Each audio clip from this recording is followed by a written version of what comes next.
Good morning, everyone. Very good morning to all of you. A very good morning to all of you. Next हम लोग चलेंगे इसके बाद में, जो इसके बाद में हमारे पास में पशुओं जो हैं, पशुओं के और बच्चों के बीच में जो रिलेशन था, इसको कंटिन्यू करेंगे आगे हम लोग। ठीक है, पशु और उसके जो बच्चे हमारे पास में होते हैं, जिसके ऊपर प्रश्न आप लोगों के रिसेंट एग्जाम में बहुत ज्यादा देखने को मिले हैं। पशु शावक या पशु बच्चे जो हैं, उनको क्या कहा जाता है, उनके लिए क्या टर्म यूज होती है। ये एक बहुत ही कॉमन सा ऐसा टाइप है जिसके ऊपर सवाल आप लोगों से पूछा जाता है। ठीक है, तो देखो हाइना जो है, हाइना के बच्चे को कब कहते हैं। कब शब्द कहां कहां यूज हुआ था? भालू के बच्चे के लिए भी कब था, लायन के बच्चे के लिए कब था, लियोपोर्ड के बच्चे के लिए भी कब था, चीता के बच्चे के लिए भी कब शब्द आपके पास में यूज होगा।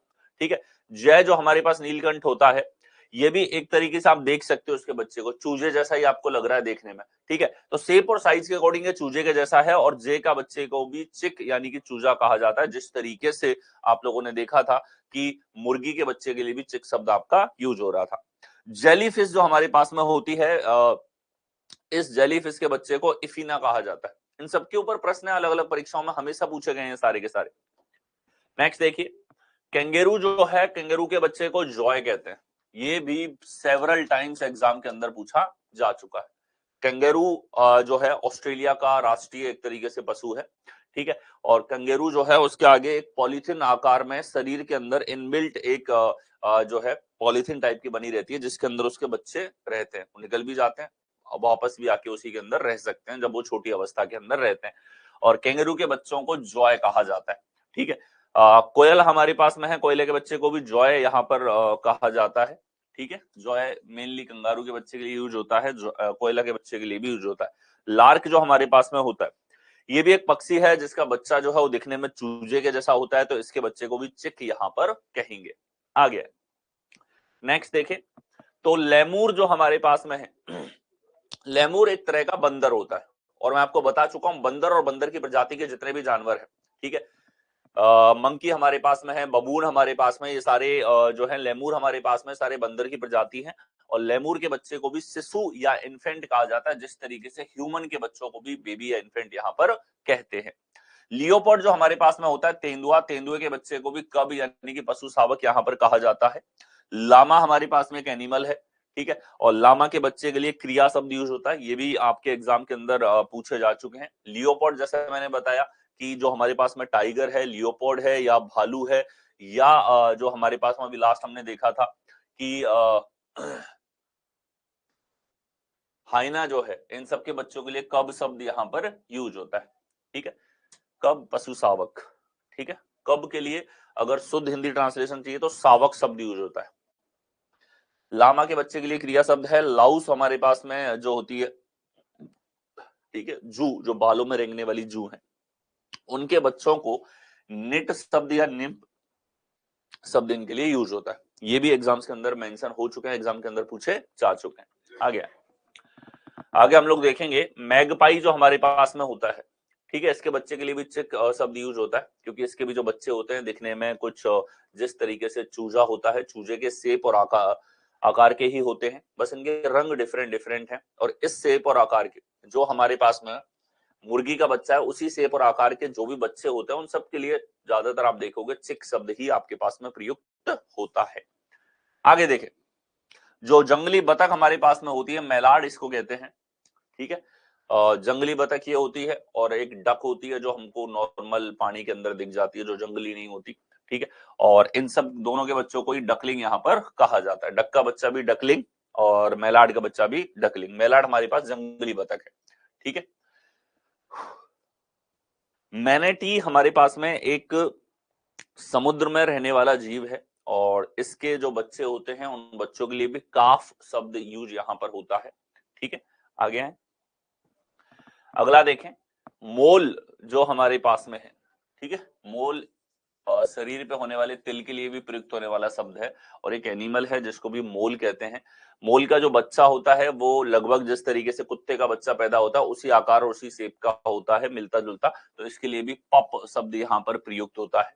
ठीक है, एक होता है पपी जिस तरीके से कुत्ते का बच्चा है, और एक पप उससे थोड़ा छोटे आकार में, बट कहीं ना कहीं फिजिकली जो उसकी शेप होगी वो दिखने में वैसी होगी। मंकी बंदर हमारे पास में हो गया, बंदर और बंदर की सारी प्रजाति हो, इनके लिए बच्चों के लिए इन्फेंट या फिर बेबी शब्द यहाँ पर यूज होता है। ठीक है, इन्फेंट या बेबी ही इनके लिए शब्द यूज होता है। मूज हमारे पास में एक एनिमल होता है, ठीक है, और इसके बच्चे के लिए भी काफ शब्द जो है वो यहाँ पर प्रयुक्त होता है। ठीक है, आगे है नेक्स्ट देखो, मॉस्किटोस, मच्छर आप लोगों ने देखे, मच्छरों के भी बच्चे होते हैं, ठीक है, और उनके लिए भी यहाँ पर निम्फ शब्द जो है वो मच्छर के बच्चे के लिए भी यहाँ पर प्रयुक्त होता है। कुल मिला के आप देखोगे कि कुछ ऐसे लंबाई में जो जानवर होते हैं, जैसे मच्छर है हमारे पास, टिड्डा था हमारे पास में, ठीक है, इन सारे जो जानवर हैं इनके बच्चों के नाम में आपको निम्फ शब्द यहाँ पर दिखाई देगा। इसके अलावा रिंगलर और टम्बलर हमारे पास ऐसे शब्द हैं जो मच्छर के बच्चे के लिए प्रयुक्त होते हैं। माउस हमारे पास चूहा होता है, और चूहे के बच्चे के लिए पप, पिंकी या किटन शब्द जो है वो हमारे पास में यूज होता है। किटन कम रेयर है, ये रेयर इसलिए क्योंकि जनरली इसको बिल्ली के बच्चे के लिए प्रयुक्त किया जाता है यहाँ पे। बाकी पप एंड पिंकी यहाँ पर दो शब्द हैं जो हमको जनरली देखने को मिलते हैं माउस के बच्चे के लिए। म्यूल हमारे पास में खच्चर है।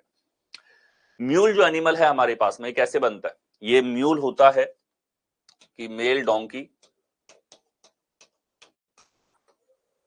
और फीमेल हॉर्स का प्रोडक्ट है एक तरीके से, इन दोनों से आता है खच्चर। ठीक है, अब इनमें से आई थिंक 64 गुणसूत्र होते हैं हॉर्स में, 62 होते हैं इसमें, और खच्चर में होते हैं 63। क्योंकि इसमें गुणसूत्र 63 होते हैं, इसी वजह से खच्चर पैदा होने के बाद में अपनी पीढ़ी को आगे नहीं बढ़ा पाता है। इतना सा आपको थोड़ा बहुत बेसिक जानवर के बारे में नॉलेज आपको दे रहा हूँ। ठीक, खच्चर कभी आगे रिप्रोड्यूस नहीं कर पाते हैं। ठीक है, तो खच्चर जो है पैदा कैसे होगा, फीमेल हॉर्स और मेल डोंकी से खच्चर पैदा होता है। और खच्चर के बच्चे के लिए टर्म यूज हो जाए तो हम फॉल शब्द ही यहाँ पर बोलते हैं। जैसे ये एक तरीके से खच्चर जो है वो घोड़े और गधे दोनों का बच्चा है। अब घोड़ों के बच्चों के लिए भी फॉल शब्द यूज होता है, उसी तरीके से खच्चर के बच्चों के लिए भी मतलब खच्चर के लिए भी फॉल शब्द यूज होता है। ठीक है, म्यूल इसको कहा जाता है। तो बेबी फॉर्म में जब ये होता है, पैदा तो कैसे होगा, इसके पेरेंट तो घोड़ा और गधे हैं, ठीक है, लेकिन जब ये बच्चे की स्टेज में होगा तो इसको फॉल कहेंगे, जब ये बड़ा हो जाएगा इसको म्यूल कहेंगे। आगे नेक्स्ट देखें, छछुंदर एनिमल आप लोगों ने देखा होगा, मुस्क्रैट इसको इंग्लिश में कहा जाता है, और इसका जो बच्चा होता है छोटे आकार का होता है, कुछ इस शेप का आपको देखने को मिलता है, तो इसके लिए भी किट शब्द आपके पास में प्रयुक्त होता है। ठीक है, जो हमारे पास मुस्काट का बच्चा है इसके लिए किट शब्द यहाँ पर प्रयुक्त होगा। एक हमारे पास में बुलबुल जो है एक पक्षी होता है, ठीक है, आप में से ज्यादातर ने देख भी रखा होगा, इंडिया में पाया जाता है ये तो नाइटिंगेल हमारे पास में पक्षी है, और इसके बच्चे के लिए भी चिक शब्द यहाँ पर, चूजा शब्द यहाँ पर प्रयुक्त होगा। ठीक है, ऑप्सम हमारे पास में एक एनिमल होता है, और इसके बच्चे के लिए भी जॉय शब्द यूज होता है, जो कंगारू के बच्चे के लिए प्रयुक्त हुआ था। ठीक है, ऑस्ट्रिच जो है, ऑस्ट्रिच हमारे पास में सबसे बड़ा जो पक्षी है वो ऑस्ट्रिच है यहाँ पे। ठीक है, सबसे बड़ा पक्षी कौन सा होता है, ऑस्ट्रिच। ठीक है, और बहुत बड़े आकार में होता है ये, इसकी चोंच की साइज देखी जाए तो ह्यूमन 6 फीट के जानवर के इक्विवेलेंट या उससे लंबी चली जाती है ऑस्ट्रिच की चोंच। ठीक है, बड़ी तेजी से भागते हैं, आक्रमण भी करते हैं ह्यूमंस के ऊपर। ठीक है, ह्यूमन फ्रेंडली भी है, नहीं भी है, दोनों तरीके से आप कह सकते हो, इस तरह का जानवर है, और इसके बच्चों के लिए भी चूजा शब्द यूज होता है, बड़े बड़े चूजे। ठीक है, आगे आगे हम लोग देखेंगे, ऑटर हमारे पास में ऊद एक जानवर होता है। ठीक है, और ऊद का जो बच्चे हमारे पास में होते हैं उन बच्चों के लिए वेल्प या पप शब्द आपके पास में प्रयुक्त होता है, सावक या पिल्ला। ठीक है, राधे राधे दीपक। आउल के लिए हमारे पास में आउलेट और फ्लैडलिंग यहां पर प्रयुक्त होता है।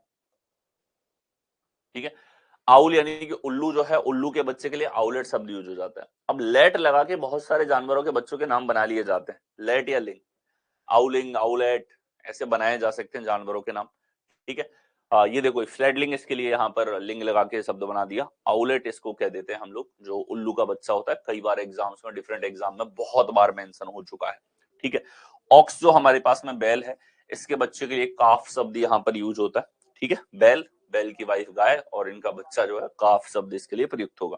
ठीक है, ऑस्टर हमारे पास में जो है, इसके बच्चे के लिए स्पार्ट शब्द यहाँ पर यूज होता है। ऑस्टर के जो बच्चे जो स्टार्ट हमारे पास में होते हैं वो देखने में कुछ इस प्रकार के रहते हैं। आगे नेक्स्ट देखिए, पांडा। पांडास आप लोगों ने देखे होंगे, ठीक है, या कार्टून वगैरह में तो देखे होंगे पांडा। तो पांडा जो है उसके बच्चे के लिए भी कब शब्द यूज होता है, जो जनरली हमारे पास लियोपोर्ड, लायन और इन सब के बच्चों के लिए यूज हो रहा था, भालू के बच्चों के लिए। ठीक है, तोता आप सभी ने देखा होगा, तोता के बच्चे के लिए भी चिक शब्द यहाँ पर प्रयुक्त होता है। पैट्रिज हमारे पास में एक पक्षी होता है और जिसके बच्चे के लिए चीप, चूजा, इसका ट्रांसलेशन भी चूजा ही है, हिंदी में तो इनके लिए चूजा ही शब्द होगा। ठीक है, इंग्लिश में चीपर शब्द इसके लिए यूज होता है। पीकॉक जो मोर हमारे पास में है, ठीक है, इसके बच्चे का नाम थोड़ा सा डिफरेंट होता है। चिक शब्द भी कई बार प्रयोग कर लेते हैं लोग, लेकिन जनरली जो एग्जाम में आपको देखने को मिलता है वो पी चिक यहाँ पर हो जाता है। ठीक है, चिक के आगे क्या लगा दिया, पी चिक, मोर का बच्चा। आगे अगला हम लोग देखें पेंगुइन। पेंगुइन समुद्र के अंदर भी, समुद्र के किनारों पर भी सरवाइव करने वाला जानवर हमारे पास में होता है, ठंडे इलाकों में पाया जाता है। बड़ा गंदा और बेकार जानवर इसको मानते हैं। इसके बच्चों के लिए भी चिक शब्द प्रयुक्त होता है। तीतर जो है, तीतर के बच्चों के लिए भी चिक शब्द यूज होता है। तीतर तो जनरली एक ऐसा पीजेंट जो हमारे पास में तीतर होते हैं। तीतर आपके गांव के इलाकों में, पहाड़ों के पास के इलाकों में और थोड़े जो वन वाले इलाके हैं उनके अंदर जनरली बहुत आराम से पाए जाते हैं। तीतर एक इस तरह का जानवर है जिसको बहुत सारे लोग जो हंट कर करके ऐसे मार के गांव में खाते हैं, वो वाला जानवर ये हमारे पास में है। चिक इसका बच्चा होता है। पिग यानी कि सुअर, पिग का बच्चा पिगलेट। सॉट हमारे पास में हॉग के बच्चे को बोलते हैं, हॉग जंगली सुअर होता है। ठीक है, फेरो, ये तीनों शब्द कहीं ना कहीं प्रयुक्त हो जाते हैं। जनरली पिग होगा तो पिगलेट आपको देखने को मिलेगा। ठीक है, हॉग होगा तो साउट आपको देखने को मिलेगा। पीजियन जो हमारे पास में है, ठीक है, पीजियन के बच्चे के लिए स्क्वैब शब्द हमारे पास में यहां पर प्रयुक्त होता है। आगे अगला हम लोग देखें, प्लाटिपस हमारे पास में जो है एक एनिमल है, एक प्रकार का बतख सदृश नाक से पशु हमारे पास में ये होता है, बतख के समान। और इसके बच्चे के लिए जो शब्द यूज होता है वो है पगल। पगल ज्यादा बेहतर शब्द होगा। ठीक है, पागल की जगह पगल यहां पर शब्द इसके लिए यूज होता है। पॉर्क्यूपाइन हमारे पास में यहाँ पर एक एनिमल होता है, ठीक है, जिसको शाही या फिर इसी से मिलता जुलता, हिंदी में इसके कई नाम होते हैं। ये जो एनिमल है इस तरीके से इसके लंबे लंबे बाल टाइप के होते हैं, हल्के कांटे नुमा, और इसके बच्चों के लिए पॉर्क्यूपिट शब्द यहाँ पर यूज होता है। इनके ट्रांसलेशन को यहाँ पे शाही शाही ही कर रखा है। मैं कहूंगा इंग्लिश वाला टर्म इसके लिए आप याद रखें। पॉर्पोइज हमारे पास में शिशुमार होता है, शिशुमार के बच्चे के लिए भी काफ शब्द प्रयुक्त होता है। इसके भी जो बच्चे होते हैं वो लगभग लंबी लंबी टांगों के साथ में और जिस आकार में हमारे पास में गाय भैंस के बच्चे होते हैं उसी आकार में पैदा होते हैं। पॉस्यूम हमारे पास में जो है इसके बच्चे के लिए जॉय शब्द यूज होता है। ठीक है, ये एक तरीके से 4 पैरों का एक ऐसा जानवर है, अमेरिका के अंदर ये पाया जाता है और इसके बच्चे के लिए भी जॉय शब्द यूज होता है। नेक्स्ट हम लोग देखें, प्रेरी डॉग, प्रेयरी डॉग हमारे पास में जो एक एनिमल है जिसके बच्चे के लिए पप शब्द यहाँ पर प्रयुक्त होता है। ठीक है, प्रोंगहॉर्न हमारे पास में एक एनिमल है और प्रोंगहॉर्न जो है ये जो है इसका जो बच्चा होगा वो जिस आकार में हिरन के बच्चे होते हैं, जिस शेप में हिरन के बच्चे होते हैं उसी शेप का होता है, तो इसको भी फॉन यहाँ पर कह दिया जाता है। फॉन जनरली हिरन के बच्चे के लिए प्रयुक्त होता है। ठीक है, प्रोगहॉर्न के बच्चे के लिए भी फॉन शब्द यूज होता है। क्वेल हमारे पास में बटेर होता है, बटेर पक्षी है, आप लोगों ने, बहुत लोगों ने देखा होगा।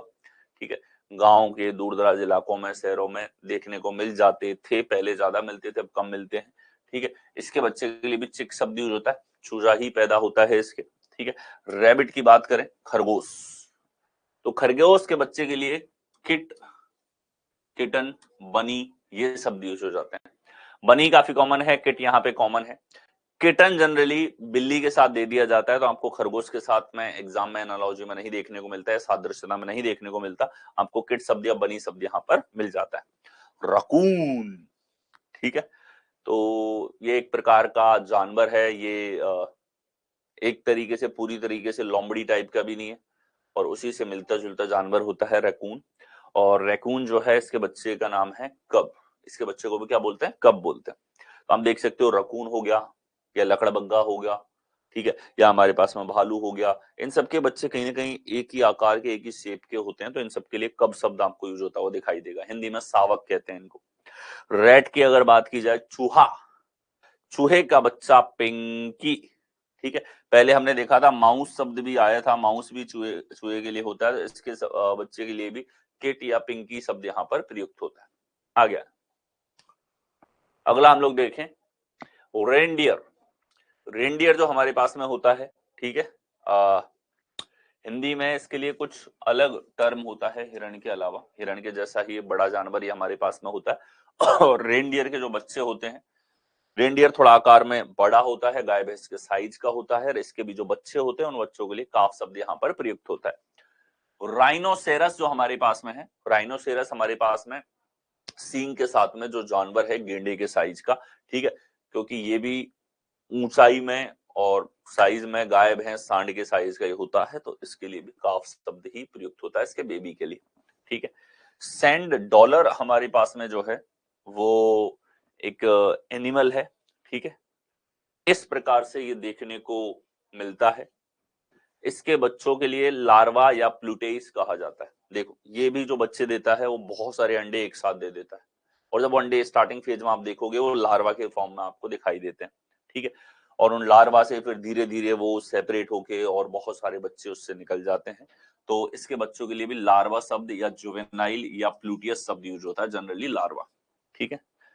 सी उर्चिन हमारे पास समुद्री अर्चिन एक एनिमल है, समुद्र के अंदर पाया जाता है, और ये भी अगेन जो अंडे देगा वो लार्वा के रूप में होते हैं, उनसे सेपरेट होके बच्चे अलग होते हैं, लार्वा की फॉर्म में स्टार्टिंग में रहेंगे, ठीक है। सी लेक हमारे पास में मछली है और इसके बच्चे के लिए भी पप शब्द यहाँ पर प्रयुक्त होता है, ठीक है।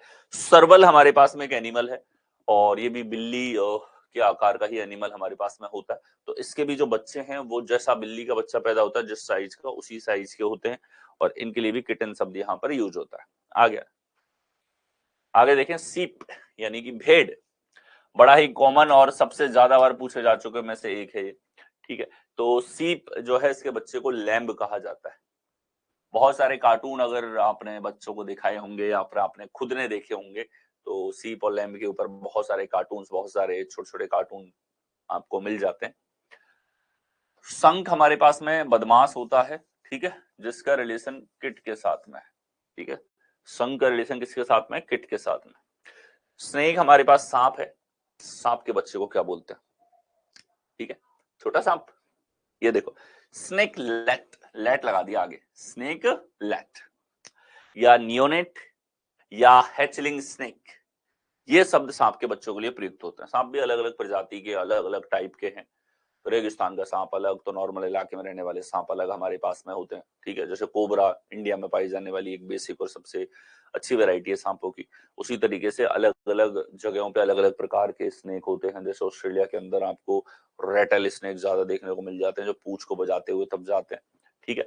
तो स्नेक्स हमारे पास में जिनके बच्चों के लिए स्नेकलेट शब्द यूज होता है। स्पाइडर यानी कि मकड़ी, मकड़ी के बच्चों के लिए स्पाइडर लिंग, आगे क्या लगा दिया? LING, ठीक है।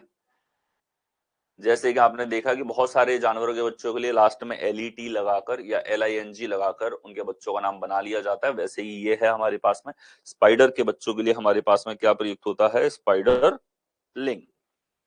आगे देखें स्क्वेरल गिलहरी हमारे पास में है, गिलहरी सभी ने देखी होगी, ठीक है। बहुत कॉमन से एनिमल जो कि नॉर्मली आप कहीं देखने भी नहीं जाओगे तो भी कहीं ना कहीं आपको दिख ही जाएगा। इसके बच्चे के लिए भी पप किट, पप या किट शब्द यहाँ पर प्रयुक्त होता है, ठीक है। आ गया स्वान हमारे पास में एक बर्ड है और इसके बच्चे के लिए सिग्नेट शब्द यहाँ पर प्रयुक्त होता है। काफी बार एग्जाम्स में ये आ चुका है, ठीक है, बहुत ज्यादा बार पूछा जा चुका है एक तरीके से। सिग्नेट जनरली आपको देखने को मिलेगा, फ्लैपर कम देखने को मिलता है। टर्माइट की अगर बात करें, दीमक, दीमक आप सभी ने देखे होंगे, मिट्टी का घर बना लेते हैं आपके घर के किसी भी कोने में बाहर की तरफ, दीमकों के घर आपने तोड़े होंगे। दीमक जो बच्चा देता है वो एक लार्वा के रूप में होता है, मतलब ये एक तरीके से पानी का आपको ऐसा दिखेगा जैसा आप थूकते हो ना, वो थोड़ा जिस तरीके से जिस आकार में थूक एक दूसरे से कनेक्टेड है पूरा, वैसे वैसे लार्वा के रूप में होता है, ठीक है। जिस लार्वा में दीमक के बच्चे होते हैं और वो धीरे धीरे सेपरेट होके, सेग्रीगेट होके अलग अलग बच्चों के रूप में अलग हो जाते हैं। टाइगर हमारे पास में चीता, चीता के बच्चे के लिए सावक यानी कि कब शब्द यहाँ पर प्रयुक्त होता है, ठीक है। थोड हमारे पास में मेंढक के लिए शब्द यूज होता है और मेंढक के बच्चे को बोला जाता है टेडपोल, ठीक है, टैडपोल शब्द यहां पर होता है। आगे चले, नेक्स्ट हमारे पास में ट्राउट की अगर बात की जाए, ट्राउट जो है हमारे पास में ये मछली होती है, बहुत, शायद तक जितना मुझे ध्यान है बहुत कॉमनली तालाबों के अंदर पाई जाने वाली मछली में से एक है। और मछली के बच्चों का रिलेशन हमने पहले देखा था, फ्राई शब्द इसके लिए प्रयुक्त हुआ था, एग्जाम में भी सेवरल टाइम पूछा जा चुका है। फ्राई, ये फ्राई वही नहीं है जो आप फ्राई करके कुछ बनाते हो, मछली के बच्चों को भी फ्राई कहते हैं, बोलो ठीक है। या फिंगरलिंग शब्द इसके लिए प्रयुक्त होता है, दोनों ही कॉमन है, दोनों के बारे, दोनों के ऊपर एग्जाम्स के ऊपर कई बार क्वेश्चंस पूछे जा चुके हैं। चरकी हमारे पास में एक पक्षी होता है, ठीक है, और ये इसके बच्चे जो होते हैं टर्की के, वो कुछ आप ये देख सकते हो इसी साइज के, चूजे से थोड़े से डिफरेंट है। इनके लिए एक डिफरेंट शब्द यूज होता है, पाउट, पॉल्स हमारे पास में इनके लिए शब्द यूज होता है। टर्टल, कछुआ, हैचलिंग शब्द यहां पर प्रयुक्त होता है, ये भी हैच करके अंडों से बाहर निकलता है। कछुआ आप जानते ही हो, समुद्र और बाहर दोनों जगह रह लेता है। कछुई जो होती है अंडा देने के लिए समुद्र के किनारे पर आती है, बढ़िया सा गड्ढा बनाती है, उसमें अंडे देती है, उसको कवर कर लेती है और फिर चली जाती है।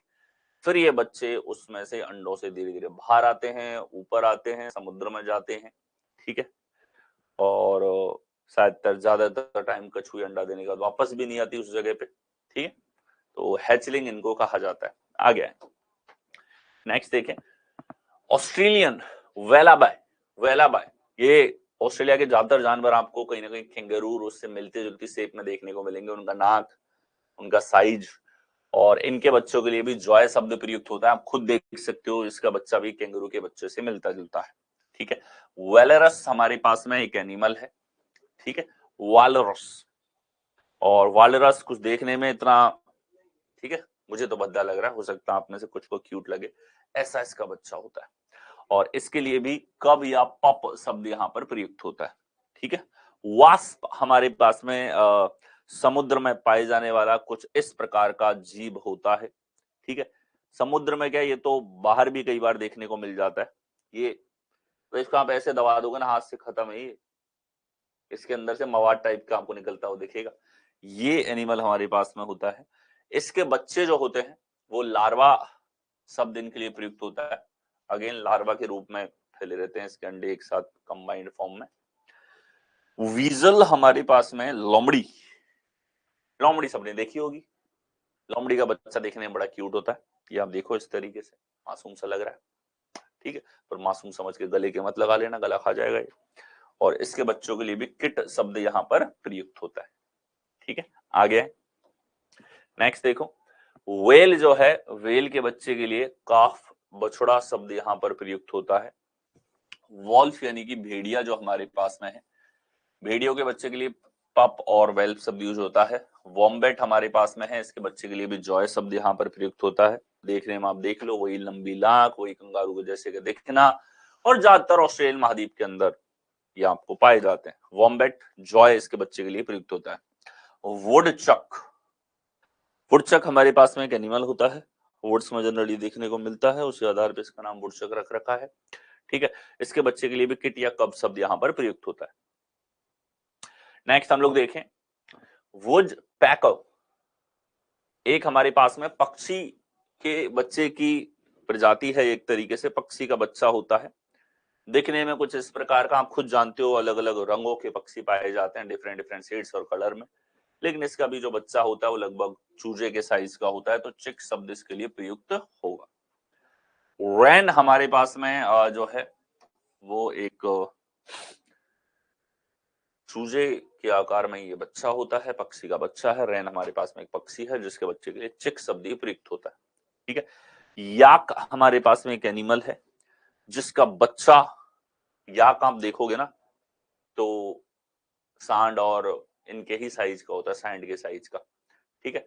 कॉमन एनिमल नहीं है, पालतू जानवर नहीं है, और इसका जो बच्चा होगा वो भी एकदम जिस तरीके से हमारे गाय भैंस के बच्चे होते हैं उसी आकार, उसी शेप, उसी रूप के होते हैं, तो इनके लिए भी काफ शब्द यहाँ पर प्रयुक्त होता है। आ गया, नेक्स्ट देखें, येलो जैकेट, ठीक है, ट्रांसलेशन भी यहाँ पे पीले रंग की जैकेट कर दी गई है। येलो जैकेट जो है ये हमारे पास में येलो जैकेट नाम से एक एनिमल है और इसके बच्चे आप देखो इस तरीके से सारे के सारे होते हैं, ठीक है। लार्वा की फॉर्म में ही इनिशियल स्टेज इनकी रहती है, तो लार्वा इनके बच्चों का हो गया नाम। जेब्रा सबसे अंत में आ जाएगा, और जेब्रा का जो बच्चा है, जेब्रा एक तरीके से आपने देखा हो काफी तेज भागता भी है। ये हमारे पास में कोई पालतू जानवर तो नहीं है, जैसे आप देखोगे कि गाय भैंस बकरियां तो इतनी तेज नहीं भाग पाती, घोड़ा जितनी तेज भागता है, और घोड़े के जैसा ये जानवर है जिसमें बहुत सारी लाइनिंग्स बनी रहती, ठीक है। क्योंकि इसमें तेजी है, स्पीड है, तो इसके बच्चे के लिए भी जो टर्म यूज होती है वो कॉल्ट या फॉल शब्द यूज होती है। फॉल आपने देखा होगा हॉर्स के बच्चे के लिए प्रयुक्त हो रही थी, कॉल्ट बछेड़ा या फॉल शब्द इसके लिए प्रयुक्त होता है जेब्रा के बच्चों के लिए भी, क्योंकि इसके बच्चे भी कहीं ना कहीं उतने ही फुर्तुले उतने ही तेज हमारे पास में होते हैं जितना हमारे पास में एक हॉर्स के बच्चे होते हैं, ठीक है। इसके बाद में हम लोग नेक्स्ट सेक्शन पे चलेंगे।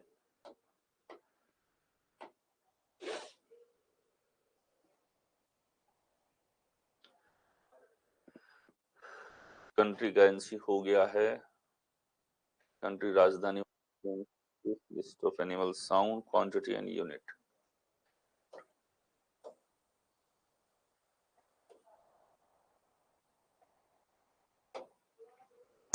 नेक्स्ट जो सेक्शन हमारे पास में जो काफी ज्यादा आप लोगों से पूछा जाता है, ठीक है।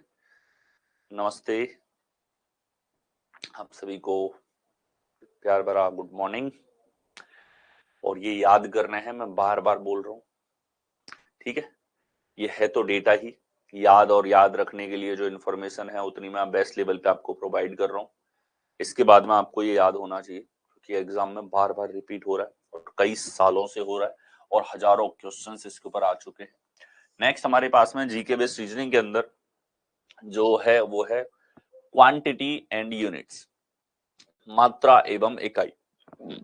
ये भी बहुत कॉमन टाइप है जो एग्जाम में सैकड़ों बार दर्शन दे चुका है।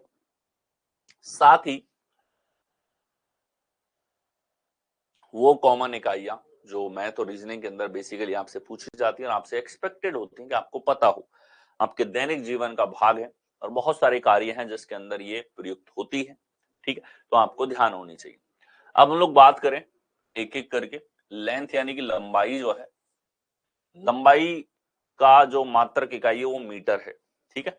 अब इसने अकेला मीटर यहां पर दिया है, मीटर की जगह किलोमीटर या हमारे पास सेंटीमीटर, ये सब हमारे पास में प्रयुक्त हो जाता है। मीटर से बन के बहुत सारी टर्म इसके लिए यूज हो सकती है, ये सब इसकी इकाइयां हो जाती हैं। जनरली लेंथ और मीटर का रिलेशन, इसके बीच में एनालॉजी और क्लासिफिकेशन के ऊपर बहुत बार प्रश्न आए हैं। मास या द्रव्यमान की बात करें तो द्रव्यमान को, वजन को किसमें मापा जाता है, किलोग्राम के अंदर, ठीक है। किलोग्राम या ग्राम, अब किलोग्राम आ गया तो ग्राम भी जनरल सा टाइप है, ठीक है। किलोग्राम हो या ग्राम आपके पास में हो, ये सब इकाइयां हैं किसी भी वजन या मास को मापने की। टाइम की बात करें तो टाइम जो हमारे पास में होता है इसके लिए सेकंड शब्द प्रयुक्त होता है, सेकंड के अलावा मिनट, घंटे शब्द हमारे पास में इसके लिए प्रयुक्त हो जाते हैं। एरिया की बात करें तो एरिया हमारे पास क्षेत्रफल है, क्षेत्रफल का लेंथ स्क्वायर वर्ग मीटर इसके लिए प्रयुक्त होता है। Metre square, kilometre square, centimetre square, जहां भी वर्ग शब्द आ रहा है, वर्ग मीटर, वर्ग किलोमीटर, वर्ग सेंटीमीटर, ये सारे शब्द एरिया के लिए प्रयुक्त होते हैं। मीटर गुणा मीटर, क्योंकि लंबाई गुणा चौड़ाई ही क्षेत्रफल होता है, ठीक है। तो वर्ग शब्द यहां पर आया है, वर्ग मीटर।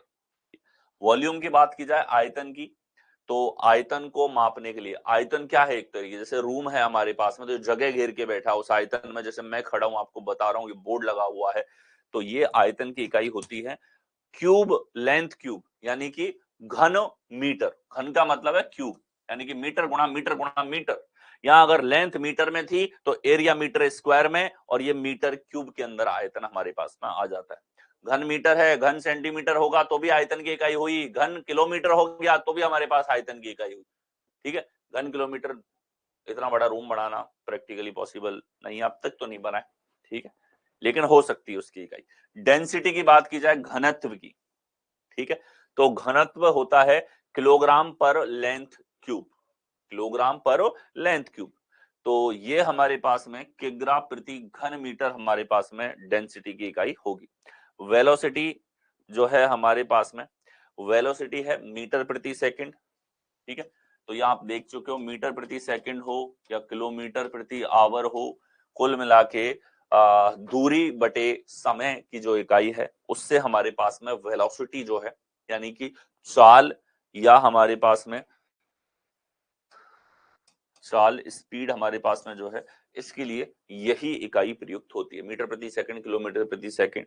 स्पीड की बात की जाए तो स्पीड के लिए हमारे पास में, ठीक है, इसके लिए भी यही मीटर प्रति सेकंड या किलोमीटर प्रति आवर, ये दोनों के लिए प्रयुक्त होने वाली राशियां हैं, ठीक है। आगे है अगला हम लोग देखें, फोर्स जो है हमारे पास में, बल, ठीक है, नाम राशि से मिलता जुलता है बलराम और बल। तो इसका जो है हमारे पास में जो इकाई होती है न्यूटन, यानी कितना फोर्स लगाना है वो हमेशा न्यूटन में नापा जाता है। 2 न्यूटन बल लगाओ, 3 न्यूटन फोर्स लगाओ, 10 न्यूटन फोर्स लगाओ, तो वो न्यूटन के अंदर काउंट होता है फोर्स। कई बार एग्जाम में आ चुका है सेवरल टाइम्स। त्वरण जो है एक्सीलरेटर, ये हमारे पास में होता है मीटर पर सेकंड स्क्वायर, मीटर प्रति सेकंड ये स्क्वायर है हमारे पास में, ठीक है, तो इसकी इकाई होती है या लिख दो किलोमीटर प्रति आवर स्क्वायर। ये बहुत कम कॉमन है, सबसे ज्यादा मीटर प्रति सेकंड स्क्वायर आपको देखने को मिलती है। प्रेशर की बात करें, दाब, तो दाब जो है इसकी इकाई होती है पास्कल। कई बार एग्जाम में आ चुका है, याद ही होना चाहिए, और ये वो कॉमन टर्म्स हैं जो आप लोगों के साइंस के अंदर, मैथ्स के अंदर, रीजनिंग के अंदर आप लोगों के प्रयुक्त होते हैं, और इन सब के ऊपर सवाल हमेशा से आप लोगों का पूछा जाता है।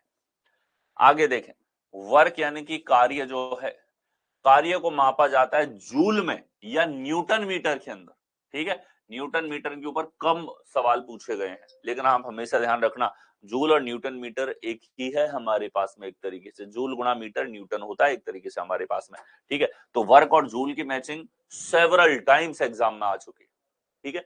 मैं कह रहा हूं 1 घंटे की क्लास में जितना डिस्कस हो रहा है ना, उसके ऊपर 1000+ क्वेश्चन हैं। यहां आने वाली एक एक जानकारी एग्जाम्स में पूछी जा चुकी है, ठीक है। आगे देखो, और बार बार पूछी जाती है। एनर्जी की बात करूं, ऊर्जा की बात करूं, तो ऊर्जा भी जूल में मापी जाती है और वर्क भी जूल के अंदर ही मापा जाता है, ठीक। पावर की बात करें, शक्ति, ठीक है, तो जैसे पावर आपका बल्ब है, पूछा जाता है बल्ब कितने पावर का है, या फ्रिज कितने पावर का है, इलेक्ट्रॉनिक कोई भी आइटम है वो कितने पावर का है, तो पावर की इकाई होती है वाट या जूल पर सेकंड, ठीक है। तो आपको जूल प्रति सेकंड और वाट दोनों याद होने चाहिए। एग्जाम्स में मल्टीपल टाइम्स ये चीज पूछी जा चुकी है। पावर की इकाई होती है वाट। टेम्परेचर, तापमान, ठीक है, तापमान की इकाई है केल्विन, या इसके अलावा ध्यान रखना है फारेनहाइट भी हमारे पास में हो सकता है, या सेल्सियस भी हमारे पास में होता है, ठीक है, कि कितने डिग्री सेल्सियस है या कितने केल्विन है, कितने फारेनहाइट है, ये तीनों इकाइयां प्रयुक्त होती है, ठीक है। तीनों इकाइयां प्रयुक्त होती हैं, किसी से भी मैचिंग आ सकती है, ये तीनों टेम्परेचर की मापक इकाइयां हैं। हीट यानी कि ऊष्मा, तो हीट, वर्क और एनर्जी, ये तीनों के तीनों जो है कार्य के समय ही प्रोड्यूस होते हैं। इक्विवेलेंस का रिलेशन इसमें फिजिक्स का लगता है। इसकी भी मापक इकाई जूल होती है, एनर्जी की भी जूल थी और वर्क की भी जूल है। इलेक्ट्रिक करंट जो है विद्युत धारा, ठीक है, सबसे ज्यादा बार पूछे जाने वालों में से एक है इलेक्ट्रिक करंट। इलेक्ट्रिक करंट को मापा जाता है एम्पियर में। आपके घरों में जो तार आपने लगा रखे हैं उसके थ्रू इलेक्ट्रिक करंट आपके इलेक्ट्रिक अप्लायंसेस यानी कि जो भी विद्युत उपकरण आपने लगा रखे हैं उन तक पहुंचता है, तो वो है हमारे पास किस रूप में जाता है, धारा के रूप में, और इसको मापा जाता है एम्पियर में, ठीक है। आपके मीटर्स के ऊपर ये चीज लिखी रहती है कितने एम्पियर करंट आपके घर के अंदर प्रोवाइड हो रही है गवर्नमेंट की तरफ से। आ गया, आगे देखो, इलेक्ट्रिक एनर्जी जो है, विद्युत ऊर्जा जो है, इसकी इकाई हमारे पास में किलोवाट आवर होती है। ठीक है, इलेक्ट्रिक एनर्जी की क्या होती है, किलोवाट आवर। रेजिस्टेंस यानी कि हमारे पास प्रतिरोध जो है, मल्टीपल टाइम पूछा जा चुका ये भी एग्जाम्स के अंदर, इसकी इकाई होती है ओम। ठीक है, इलेक्ट्रिक चार्ज जो है हमारे पास में, विद्युत आवेश जो है, विद्युत आवेश की इकाई होती है कूलाम। क्या इकाई होती है इसकी, कूलाम हमारे पास में इसकी इकाई होती है। पोटेंशियल डिफरेंस जो है हमारे पास, विद्युत विभव जो है, इसको वोल्ट के अंदर मापा जाता है। किसके अंदर, वोल्ट के अंदर। कैपेसिटेंस जो है, विद्युत धारिता, ये मापी जाती है फैराड के अंदर। कितने फैराड की कैपेसिटेंस यहां पर है। साउंड इंटेंसिटी जो हमारे पास में है, ध्वनि तीव्रता, ये डेसिबल के अंदर मापी जाती है। जैसे आप डीजे बढ़ा रहे हो तो कितने डेसिबल की आवाज हो रही है उसके अंदर, कोई फोन चला रहे हो कितने डेसिबल की आवाज है, आप ईयरफोन भी खरीदते हो तो उस पर लिखा रहता है कितने डेसिबल है। ठीक है, तो कान सुन सकता है, उसी डेसिबल रेंज में उसको रखा जाता है। ठीक, फ्रीक्वेंसी की बात करें, आवृत्ति की, तो इसको हर्ट्ज के अंदर मापा जाता है। वेवलेंथ को मापा जाता है एंगस्ट्रॉम के अंदर। ठीक है, आपको बता दूं, इनमें से एक ऐसी लिस्ट नहीं है जो नहीं पूछी गई हो। सारी लिस्टों के ऊपर सवाल आ चुके हैं और मल्टीपल टाइम पूछे जाते हैं बदल बदल के, इसमें से याद ही होना चाहिए। ठीक है, एक्सट्रीम हीट जो हमारे पास में, परम ताप, इसके लिए इकाई होती है हमारे पास में केल्विन। एक्सट्रीम हीट को भी केल्विन में, सेल्सियस, सभी में मापा जा सकता है। डीप सी की बात करूं, समुद्र की गहराई की अगर मैं बात करता हूं, तो इसको फेडोम के अंदर मापा जाता है। इसके अंदर, फेदाम के अंदर, फेदोम के अंदर। ठीक है, समुद्र कितना गहरा है, क्योंकि हर गहराई के अंदर जा पाना और उसको मीटर से नाप पाना संभव नहीं है। ठीक है, नेक्स्ट, लेटेंट हीट जो है, गुप्त ऊष्मा, फिर से ऊष्मा आ गई, ऊष्मा आ गई, कार्य आ गया। ठीक है, इन सब की इकाई आपको जूल पर केजी देखने को मिली। ठीक है, लेटेंट हीट जो होती है, जूल पर किलोग्राम हमारे पास में होती है। ठीक, एक होती है हीट, हीट की इकाई जूल, और लेटेंट हीट होती है जूल प्रति किलोग्राम। प्रति किलोग्राम कितनी हीट है, उस चीज को लेटेंट हीट बोलते हैं। मैग्नेटिक फील्ड जो है, इसकी इकाई है गॉस या ऑस्टेड। ल्यूमिनस फ्लक्स जो है, इसकी इकाई होती है ल्यूमन। सुपरसोनिक स्पीड जो है, इसकी इकाई हमारे पास में मैक होती है। सुपरसोनिक जो स्पीड होती है ना, उसको ऐसे नहीं बोलेंगे कितने मीटर प्रति सेकंड है, कितने किलोमीटर प्रति आवर है, नहीं, मैक में नापा जाता है उसको, क्योंकि वो बहुत ज्यादा है। ठीक है, इकाई ऐसी बनी जाती है ताकि जिसमें जो आंकड़ा हो वो एक हमारे पास 2 अंक या 3 अंकों की संख्या के रूप में नॉर्मली ऑब्जर्व किया जा सके। वेवलेंथ की बात की जाए, तरंग लंबाई मीटर के अंदर नापी जाती है।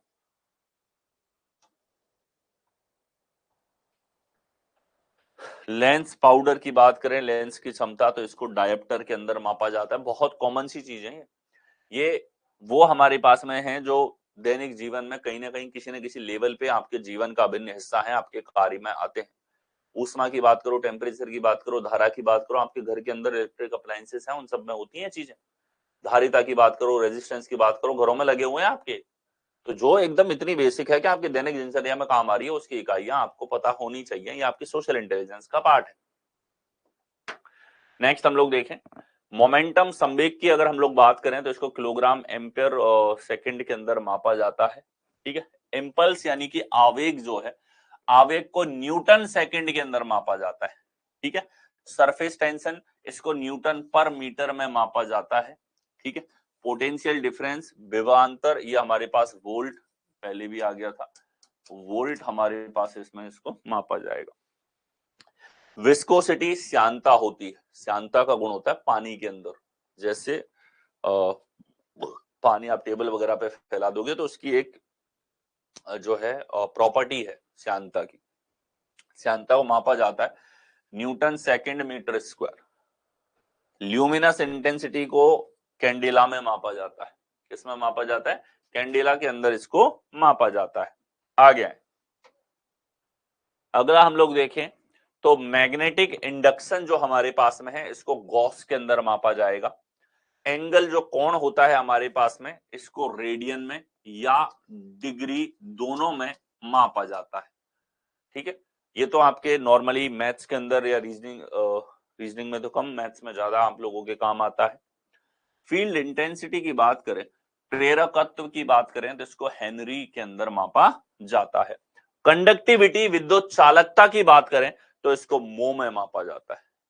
ओम का उल्टा है ये मो, ठीक है। डिसइंटेग्रेशन जो है, रेडियो विखंडन जो है, इसको क्यूरी के अंदर मापा जाता है। किसमें मापा जाता है? इसकी मापक इकाई क्यूरी हमारे पास में होती है, रेडियो विखंडन। आ गया। नेक्स्ट हम लोग देखें तो अलॉय पे आ जाते हैं। इसके बाद में जो जो बेसिक आप लोगों के लिए हमारे पास में यहाँ पर बेसिक मात्रक थे जो आपको पता होने चाहिए, आपके दैनिक जीवन का अभिन्न हिस्सा है और बार बार आप लोगों के काम में आते हैं, वो मैंने आपको यहाँ पर बताया, ठीक है। और इसके बाद में हम लोग नेक्स्ट मूव ऑन करते हैं। ये हमारे पास में है अलॉय मिश्र धातु, जिसके ऊपर भी आपकी बेसिक सोशल इंटेलिजेंस के ऊपर प्रश्न बार बार पूछे जाते हैं, ठीक है। तो यहां हम लोगों के पास में जो मिश्र धातुएं हैं, ठीक है, मिश्र धातु हैं, जैसे हमारे पास में ब्रास है। ब्रास एक मिश्र धातु है। ब्रास बनती है हमारे पास में कॉपर और जिंक से। किससे बनती है? कॉपर और जिंक को मिलाकर के मिश्र धातु बनती है। अब इसके ऊपर कई बार आपके एनालॉजी के अंदर सवाल पूछ लिए जाते हैं, क्लासिफिकेशन के अंदर सवाल पूछ लिए जाते हैं, वेन डायग्राम में सवाल पूछ लिए जाते हैं, सोशल इंटेलिजेंस के ऊपर हमसे इसके ऊपर प्रश्न पूछ लिए जाते हैं। तो ब्रास जो है, पीतल जो है, वो बनता है तांबे और जस्ते को मिलाने से। ये पता होना चाहिए आपको, इसको बहुत बार सवाल आते हैं इसके अंदर। ब्रिटानिया धातु जो हमारे पास में होती है, ये टिन और टिन के अलावा एंटीनोमी कॉपर को मिलाने पर हमारे पास बनेगी। ब्रॉन्ज यानी कि जो हमारे पास में ब्रॉन्ज होता है, वो कॉपर और टिन का प्रोडक्ट होता है। ब्रॉन्ज आपने देखा होगा, ब्रॉन्ज मेडल दिया जाता है, क्या होता है उसमें? तांबा भी होता है, तांबे के साथ में टिन मिला हुआ रहता है। कप्रो निकल हमारे पास में क्यूप्रो निकल होती है। क्यूप्रो निकल के अंदर हमारे पास कॉपर और निकल, अब नाम में पता निकल है तो निकल तो होगा ही होगा, इसके साथ में इसमें कॉपर और होता है। आगे नेक्स्ट देखें तो गिल्डिंग मेटल हमारे पास में है, और गिल्डिंग मेटल जो है वो कॉपर और जिंक दोनों को मिलाने से यहां पर बनती है।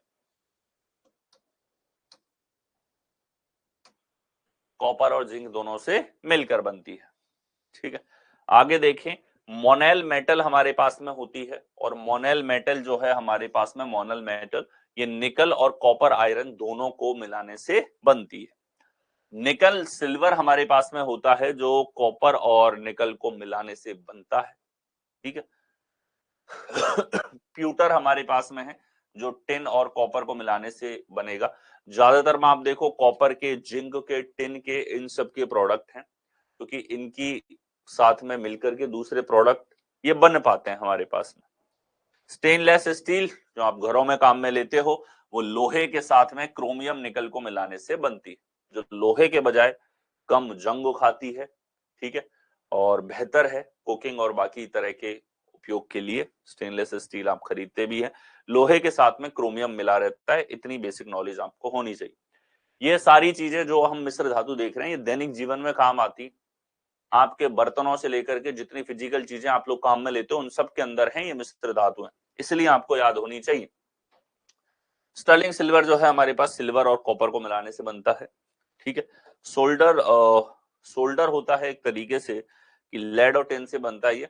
जैसे आप सोल्डरिंग करवाते हो, छोटे छोटे वायर, जैसे मोबाइल के अंदर बहुत छोटे छोटे से बहुत कुछ उसके अंदर, मदरबोर्ड छोटा सा एक मदरबोर्ड के रूप में, और सब कुछ अटैच कर रखा है। तो वहां अगर किसी चीज को जोड़ना है तो वेल्डिंग नहीं करेंगे भैया, वो होती है सोल्डरिंग। सोल्डरिंग छोटा वर्जन है, छोटी चीजों के लिए जो प्रयुक्त होता है वो वर्जन हमारे पास में है। सोल्डरिंग होती है लेड और टिन से, ठीक है। स्टील जो है हमारे पास आयरन और कार्बन से बनता है। किससे बनता है? आयरन और कार्बन से हमारे पास में स्टील बनता है। स्टील भी दैनिक जीवन में काम आने वाला हमारे पास में चीज है, ठीक है। तो ये आप लोगों ने यहाँ पर देखा कि जो मिश्र धातुएं हैं जिनके ऊपर प्रश्न पूछा जाता है, वो मिश्र धातु हमने यहाँ पर मेंशन करी। बहुत ज्यादा महत्वपूर्ण जो हमारे पास में है, वो सारी चीजें यहाँ पर डिस्कस करता हुआ मैं चल रहा हूँ, जो अति महत्वपूर्ण है, जिसको छोड़ने का सवाल भी नहीं उठ सकता, ठीक है, वो सब यहाँ पे आपके पास में इस रूप में है। ठीक है, इसके बाद में हम लोग नेक्स्ट, इसके बाद में जो कुछ महत्वपूर्ण और सेक्शंस हैं जिसके ऊपर बार बार प्रश्न पूछे जाते हैं, जैसा कि मैं बार बार कह रहा हूं कि हर एक क्लास जो यहाँ पे आप लोगों की कंडक्ट हो रही है, इसके अंदर जो चीजें पूछी जा रही हैं आप लोगों से, इनके ऊपर हजारों बार प्रश्न पूछे जा चुके हैं, हजारों बार। ठीक है, ऐसा कोई एग्जाम अछूता नहीं है जिसके ऊपर इन सब के ऊपर प्रश्न नहीं पूछे गए हो, और ऐसा कोई हमारे पास में टर्म नहीं बची होगी, बहुत ही रेयर कुछ बच रहा होगा जिसके ऊपर प्रश्न अब तक नहीं पूछा गया होगा, क्योंकि यहाँ पे रखा ही उसको गया है जो बहुत ज्यादा बेसिक है, बहुत ज्यादा आप लोगों के एग्जाम में काम आता है, मल्टीपल टाइम ये चीजें आप लोगों के एग्जाम के अंदर आती। ठीक, आज के सेक्शन में इतना ही। काफी कुछ इसमें याद करने का आप लोगों का पार्ट है, आपको याद करना है इनको। ठीक है, और बाकी अब नेक्स्ट क्लास जो होगी वो 27 जनवरी को होगी। ठीक है, 26 का आपका 25 और 26 का आप लोगों का ऑफ रहेगा गणतंत्र दिवस के तहत। 25 को ऑफ का कारण है कुछ टेक्निकल कार्य रहेगा, ठीक है, जिसमें समय लग पाएगा और क्लास हम लोग नहीं कर पाएंगे। तो अब नेक्स्ट क्लास आप लोगों की होगी 27 जनवरी को, ठीक है, गणतंत्र दिवस के बाद। दैट्स इट फॉर टुडे, मिलते हैं आप लोगों से 27 जनवरी को। धन्यवाद।